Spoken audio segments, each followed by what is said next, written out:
বুঝলি বন্ধু, বাড়িতে না বইয়ের সাথে কয়েকদিন ধরে বিশাল ঝামেলা চলছে। আর বলিস না, আমার মা আমার বাড়িতে তাড়িয়ে দিয়েছে, মানে কাজকর্ম করি না।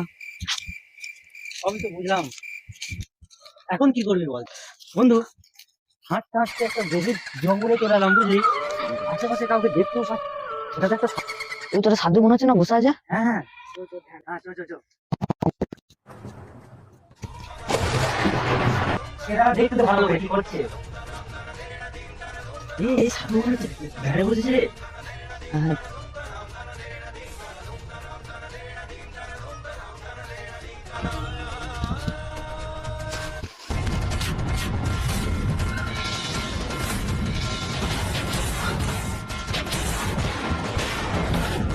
বাঁচাও সাধু বাবা।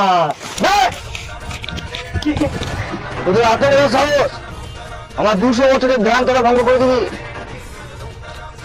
আমি সাথ দিচ্ছি। ক্ষমা করে দাও, ক্ষমা করে দাও, সাধু বাবা। তোরা কোনোদিন আর মানুষ হতে পারবি না, কুকুর হয়ে জন্মগ্রহণ কর। যেমন তাই না, যা আমার এই বহুত দিনে তপস্যা তোরা ভঙ্গ করবি, তোরা কুকুর হয়ে জন্মগ্রহণ করবি।